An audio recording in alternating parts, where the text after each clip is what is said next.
The story behind Kelly Clarkson's Feisty, My Life Would Suck Without You.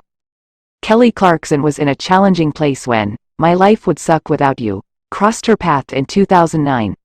At the time, Clarkson was at odds with the head of her then record label RCA Records, Clive Davis, as she was forced to work with hit songwriter and producer Dr. Luke,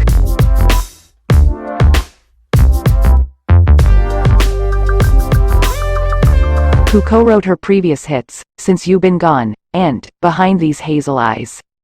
I was so frustrated because I literally said, anyone in the world but this one person. I will work with anyone you want to put in my path, she said about Dr. Luke, via Entertainment Tonight. I love people, but it was just this one thing and I asked to not work with Dr. Luke, just because I had not a good experience working with him.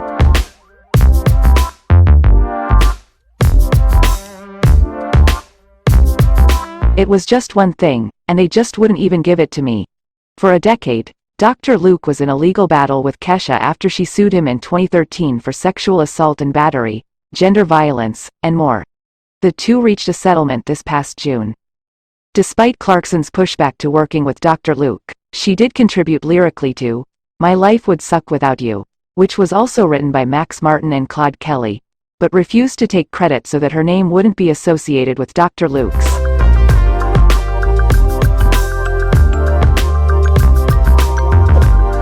The pop-rock song became another hit for Clarkson, reaching #1 on the Billboard Hot 100 and the top 10 on multiple dance charts. Below, Kelly explains how the song came together and why he knew it would be a hit. Kelly Clarkson is a good example of creating a space for artists to be comfortable. She was at odds with Clive Davis. She was unhappy with her treatment at the label, so she was very hesitant to get back in the studio, Kelly recalled.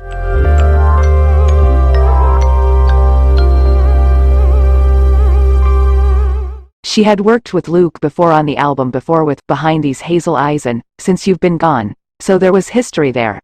I was the newbie, so it worked in my favor because she attached a lot of bad experiences to the label and to the production side, so I got to be the person that came in was like, I'll come and record and I have no prior beef with anyone.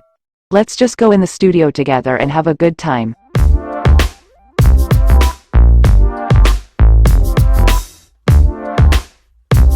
We had her for a day, he continued.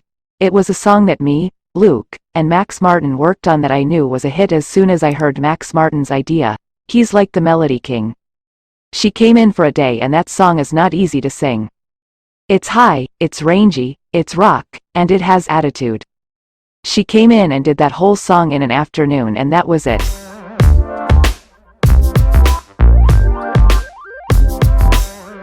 That was the vocal.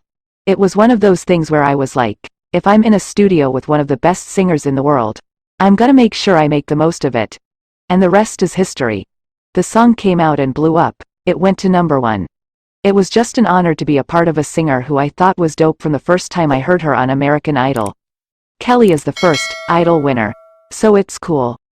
That's what we can report. Thank you for watching this news.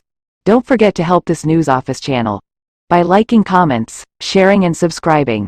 We thank you for your support.